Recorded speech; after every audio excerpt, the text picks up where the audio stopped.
बिस्मिल्लाहिर्रहमानिर्रहीम। अस्सलाम वालेकुम नाज़रीन, आप देख रहे हैं प्रोग्राम कड़वी बात और मैं हूं जुल्फ़कार पीर। नाज़रीन, पंजाब में हुकूमत साजी का मरला तकरीबन मुकम्मल हो चुका है। स्पीकर बन गए, डिप्टी स्पीकर का ऐलान हो गया और सबसे अहम ये कि वज़ारत आला कौन संभालेगा वो फैसला भी हो चुका है, लेकिन अभी वजारतें बांटना बाकी है। इस सिलसिले में ज़िला चकवाल की आवाम की यकीनन दिलचस्पी होगी कि यहाँ से कौन वज़ीर बनता है।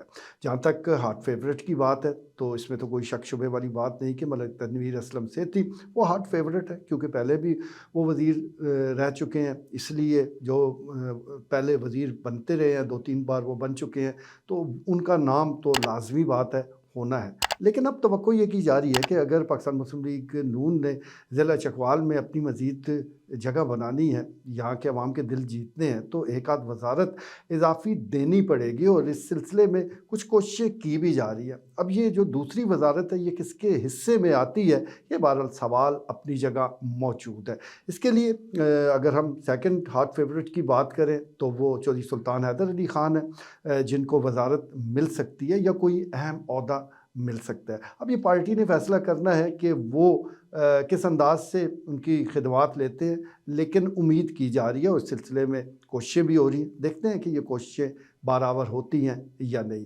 जहाँ तक वज़ारत आला का ताल्लुक़ है तो मोहतरमा मरीम नवाज़ साहबा ने वज़ारत संभालते ही 17 नुकाती एक रोड मैप का ऐलान किया है और इसमें सब अहम नुकात डाले गए हैं, चुन चुन कर उनका ऐलान भी किया गया है, जिसमें सबसे पहली बात तो ये है कि जो पंजाब है उसको बिज़नेस हब बनाया जाएगा। बहुत अहम ऐलान है, होना भी चाहिए। इसके साथ साथ ये भी बताया गया कि पूरे पंजाब में 5 आईटी सेंटर कायम किए जाएंगे। तेज़ी से बदलती हुई सूरत हाल और जिस तरह आईटी का शोबा तरक्की कर रहा है, दुनिया में तरक्की कर रहा है, तो पाकिस्तान क्यों पीछे रह जाए, इसलिए बताया गया है कि 5 आईटी सेंटर भी बनाए जा रहे हैं। हर ज़िले में स्टेट ऑफ द आर्ट एक हॉस्पिटल कायम किया जा रहा है। ख़वातीन के तहफ़्फ़ुज़ के लिए मज़ीद इक़दामात होने हैं। इस तरह ये 17 नुकात है, सुनने को बड़े अच्छे लगते हैं, कानों को बड़े भले लगते हैं, लेकिन सवाल ये उठता है कि क्या ये काबिल अमल है?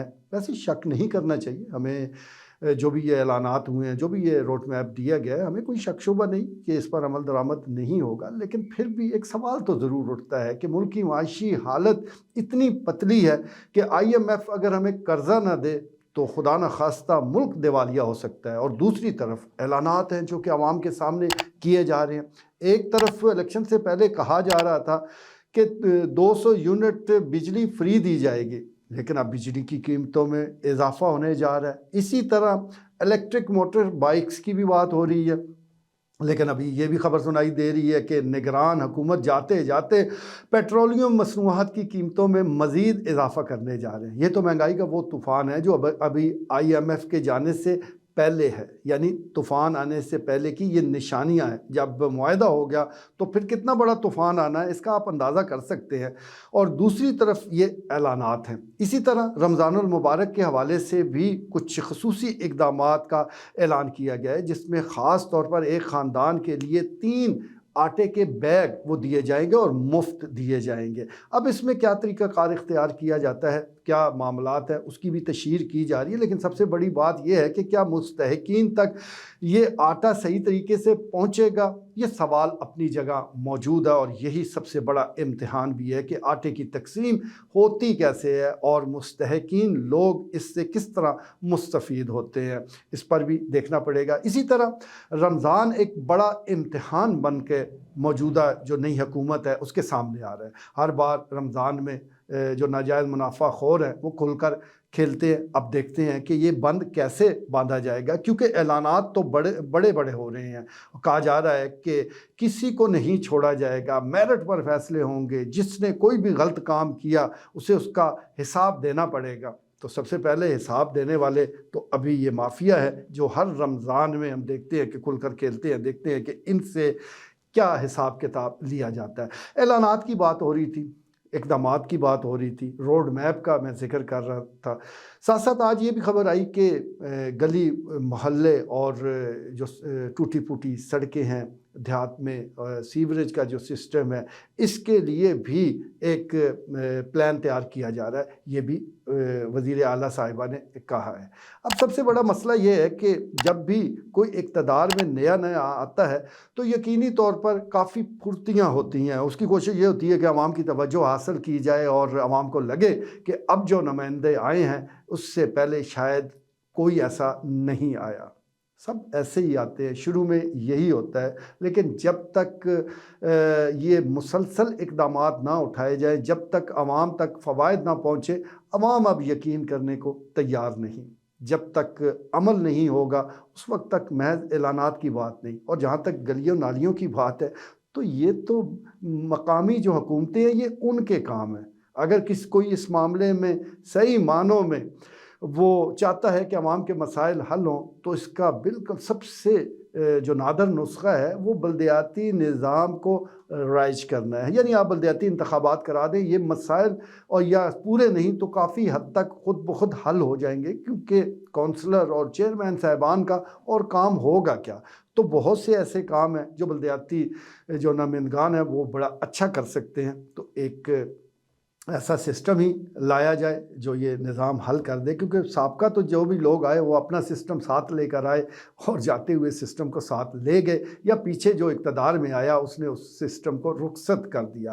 کتنا اچھا نظام تھا جو پرویز مشرف نے متعارف کرایا تھا، وہ ڈکٹیٹر تھے، اس میں تو کوئی دو رائے نہیں، یہ اختلاف اپنی جگہ، لیکن جو بلدیاتی نظام وہ دے کر گئے تھے اور جب وہ صحیح جڑیں مضبوط کر چکا، جب عوام کی سمجھ میں آیا تو پھر اس کو رخصت کر دیا گیا۔ اب اس کی کوئی ذمہ داری بھی نہیں لے گا۔ لوگ یہ ضرور کہیں گے کہ گراس روٹ لیول پر ایک سسٹم کی ضرورت ہے، لیکن جو نظام متعارف کروا دیا گیا تھا، جو کہ عوام کی بھی سمجھ میں آ گیا تھا، ڈیلیور کرنا اس نے شروع کر دیا تھا، اس کو جڑ سے اکھاڑنے کی ضرورت کیا تھی؟ اب حالات یہ ہے کہ نہ تیتر ہے نہ بٹیر ہیں، سمجھ ہی نہیں آتی کہ ہمارے پاس ہے کیا۔ تو بلدیاتی نظام ایک پر سب جماعتوں کو متفق کر لیا جائے، اس سے پہلے بھلے آپ آل پارٹی کانفرنس بلا لیں، سب جماعتوں کے ساتھ مل کے ایک بلدیاتی نظام پر متفق ہو جائے کہ دنیا ادھر سے ادھر ہو جائے، اس سسٹم نے چلتے رہنا ہے، تو آپ یقین جانیے آپ کے بہت سے کام ویسے ہی حل ہو جاتے ہیں۔ جہاں تک وسائل کا تعلق ہے تو ملک میں وسائل موجود ہیں، لیکن بدقسمتی کے ساتھ ان کا رخ اشرافیہ کی طرف ہے۔ اب یہ جتنے اعلانات کیے گئے ہیں یہ تو تب ہی پورے ہوں گے جب آئی ایم ایف کھل کر قرضہ دے گا۔ اگر آئی ایم ایف نے کچھ تاخیر سے کام لیا تو سب کو اپنی اپنی پڑ جانی ہے، لیکن ایک نسخہ ضرور موجود ہے جس کی طرف شاید یہ لوگ نہ آئیں۔ ماضی کے تجربات ہمیں یہی بتاتے ہیں، اور وہ نسخہ یہ ہے کہ اپنی مراد میں آپ کمی کر دیں۔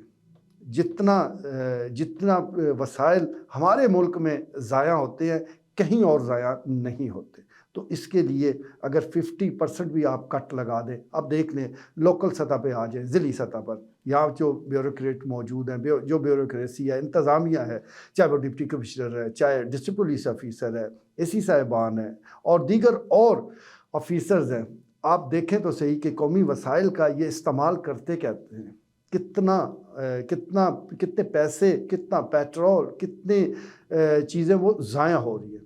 ان کو آپ بچا سکتے ہیں، ان مراد کو آپ کٹ لگا سکتے ہیں۔ اسی طرح ذرا اور اوپر جائیں، حکومت کے اپنا سٹرکچر کو دیکھ لیں، وہاں جو پروٹوکولز ہیں، جو مختلف محکموں کی شاخ خرچیاں ہیں، اس پر کٹ لگایا جا سکتا ہے۔ اسی طرح تھوڑا سا اور اوپر جائیں تو ججز ہیں، دیگر اور ادارے ہیں، وہاں پر آپ کٹ لگا سکتے ہیں، اور کم سے کم اس ہنگامی حالات میں تو ضرور لگا سکتے ہیں کہ جب لوگ دال روٹی کو ترس رہے ہیں۔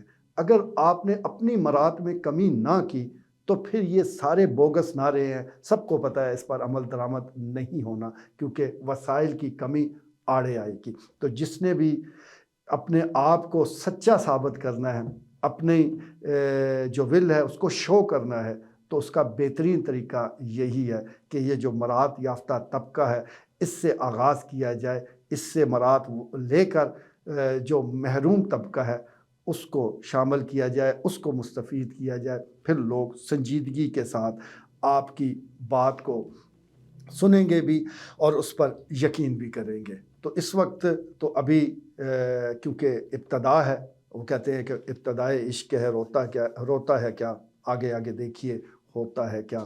ہم یقین کریں گے اسی وقت جب عمل نظر آئے گا۔ اعلانات تو کوئی بھی کر سکتا ہے، اعلانات ہو رہے ہیں، آپ بھی سنیں، ہم بھی سنتے ہیں۔ آج کے لیے اتنا ہی، اجازت دیجیے، اللہ حافظ۔